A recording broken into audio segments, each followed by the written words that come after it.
En torno al año 57 después de Cristo, se produjo el arresto de un judío en la ciudad de Jerusalén. El detenido fue llevado de forma inmediata ante el tribuno que mandaba la guarnición romana de la Torre Antonia.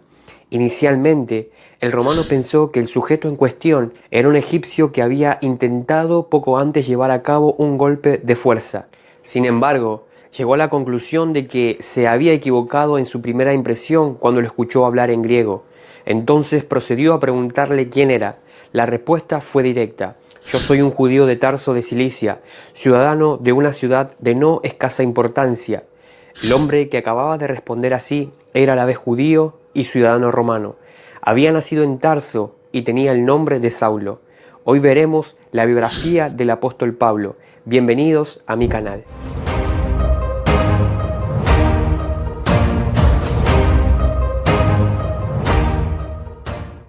A la historia iba a pasar precisamente como Pablo de Tarso, y tiene una enorme lógica la vinculación de su nombre con la ciudad que había nacido. Cilicia aparece en las fuentes históricas desde fecha muy temprana. Los hititas la denominaron Kiswan y ansiaron siempre su posesión.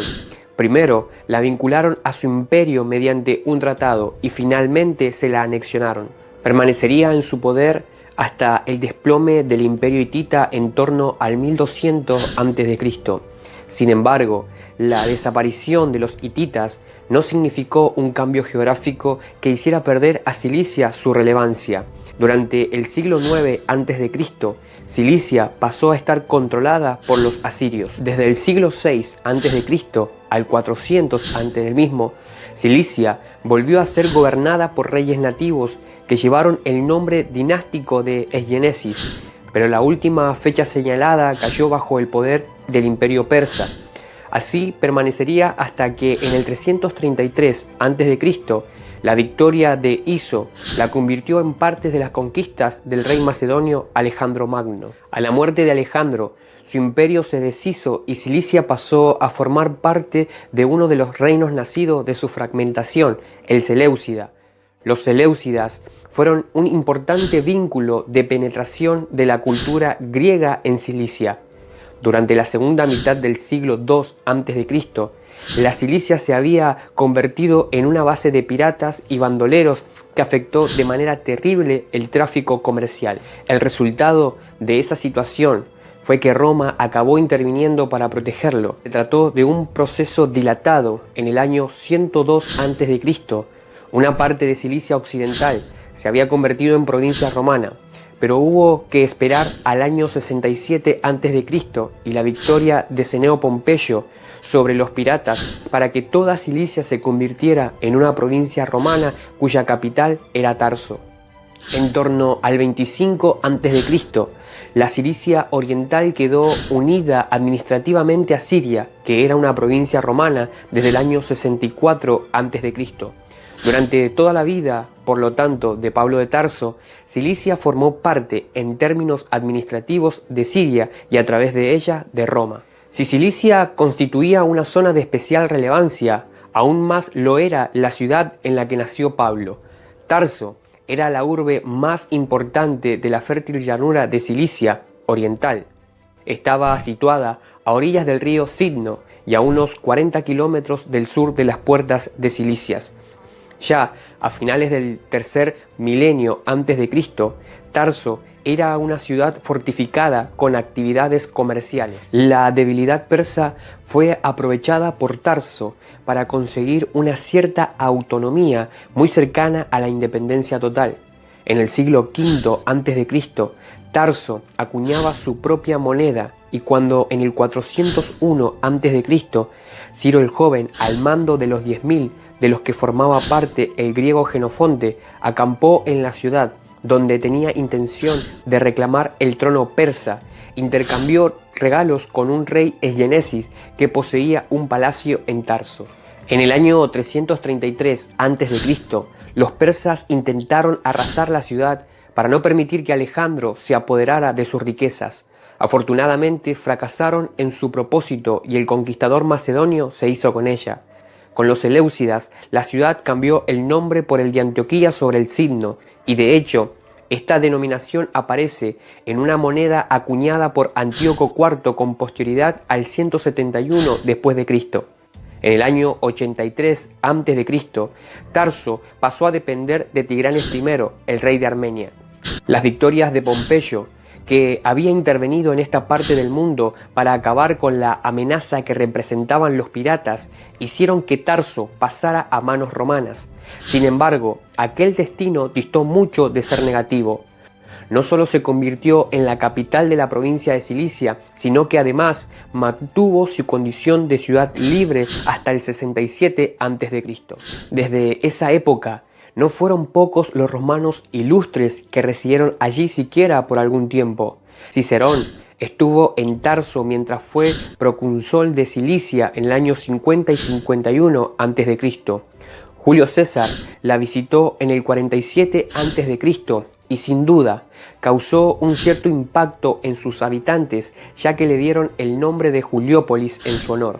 Cuando Julio César cayó abatido por los puñales de una conjura de 3 años después, Tarso se convirtió en uno de los focos de atención del cesariano Marco Antonio.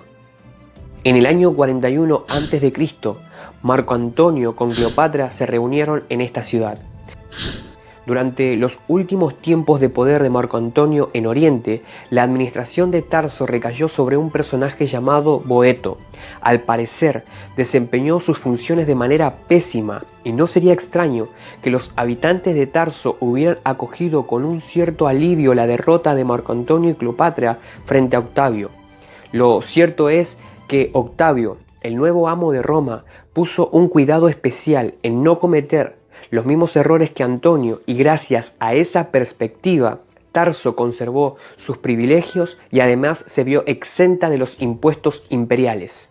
Por si fuera poco, la administración fue confiada a Atenodoro, el estoico, un natural de Tarso dotado de una capacidad verdaderamente notable. Atenodoro fijó la cantidad de 500 dracmas como condición económica para acceder a la ciudadanía romana, pero sobre todo demostró un enorme interés por potenciar la cultura en Tarso.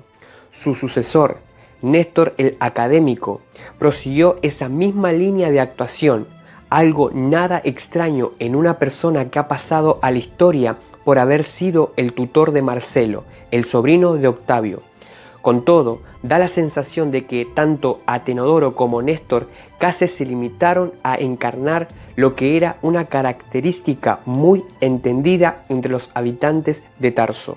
Estrabón, escribiendo precisamente durante los primeros años del siglo I después de Cristo, señaló que la gente de Tarso tenía un extraordinario interés, verdadera avidez por la cultura. En cierta medida, Tarso recordaba considerablemente a lo que hoy sería una urbe universitaria con numerosos centros de enseñanzas a los que acudían los estudiantes de la ciudad. De manera bien significativa, no eran pocos los habitantes de Tarso que, tras cursar estudios en algunos de sus centros, se trasladaban a otra ciudad en la que continuar adquiriendo conocimientos. El afán por la cultura que sentían los ciudadanos de Tarso venía facilitado por algunas circunstancias económicas no desdeñables. En primer lugar, se encontraba esa menor presión fiscal a la que ya hemos hecho referencia y que se debió una decisión personal de Octavio Augusto. En segundo lugar, y no menos importante, estaba su capacidad para el comercio.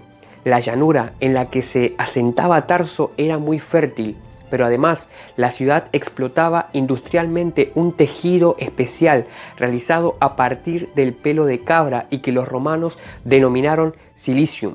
Este silicio, cuyo nombre deriva obviamente de la región en la que estaba situada Tarso, era un material extraordinariamente resistente a la humedad y al frío. Todos estos datos nos permiten captar algunas de las circunstancias en medio de las que nació Saulo.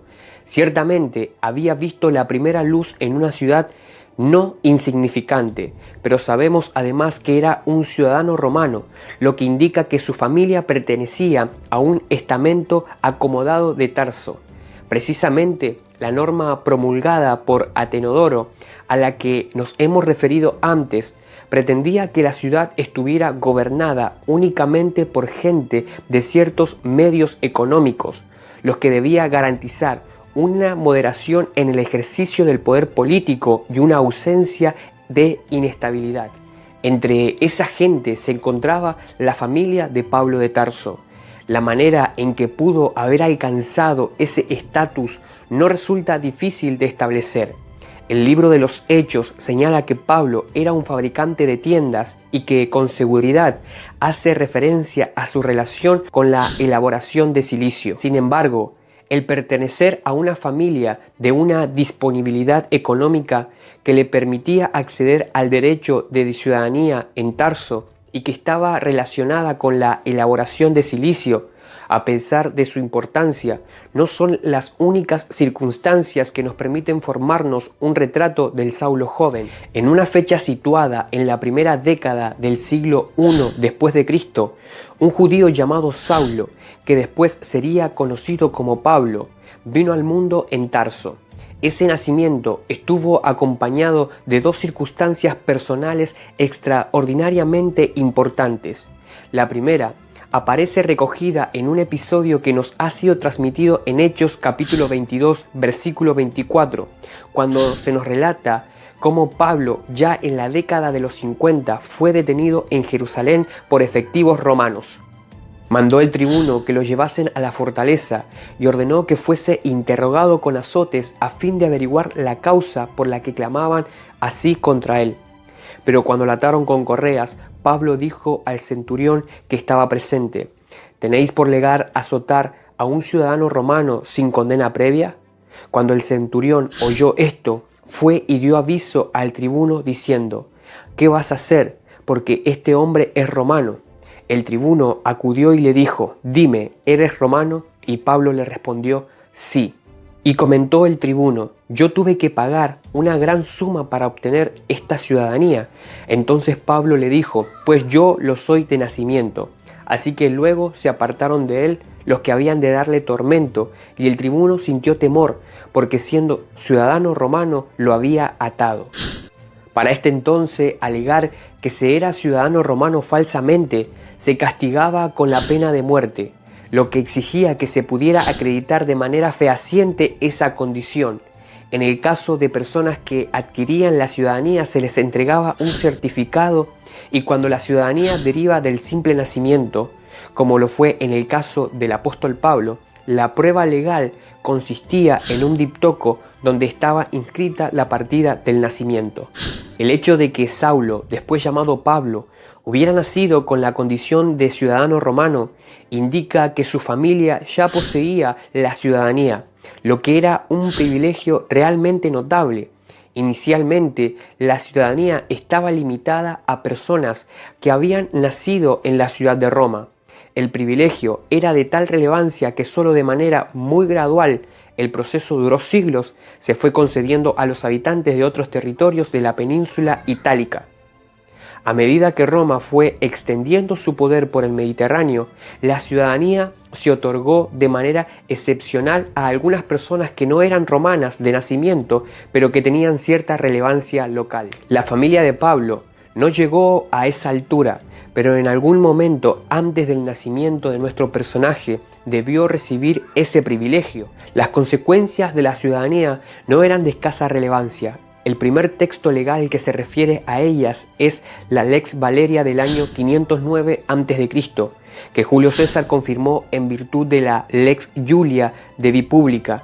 No solo concedía al ciudadano los derechos relacionados con el desempeño de determinados cargos, sino que además le confería el derecho a recibir un juicio justo, la excepción de ciertas formas de ejecución especialmente vergonzosas, como lo es la cruz, y la protección frente a una ejecución sumaria. Esas garantías legales no estaban ni lejanamente al alcance de lo que no eran ciudadanos. Pero, ¿qué razones pudieron llevar a las autoridades romanas a conceder la ciudadanía a los antepasados del apóstol Pablo? Sabemos que no eran judíos asimilados, como tendremos ocasión de ver más adelante. La explicación prácticamente obligada es que su padre, su abuelo o su bisabuelo rindieron servicios notables a Roma, Como se ha señalado ya en alguna ocasión, un procónsul romano que tuviera que llevar a cabo misiones de combate hubiera agradecido contar con la colaboración de una empresa dedicada a fabricar tiendas de campaña. La hipótesis, desde luego, resulta muy verosímil y además explicaría incluso la satisfacción de Pablo años después al referirse a su condición de ciudadano romano. A pesar de su condición provinciana, su familia había obtenido la ciudadanía y lo había hecho gracias a un valioso servicio rendido a Roma.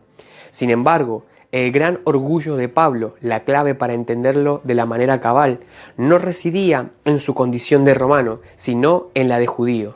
Seguiremos con este estudio de la biografía de un hombre que ha marcado la vida de millones de personas a lo largo de la historia, como lo ha sido el apóstol Pablo.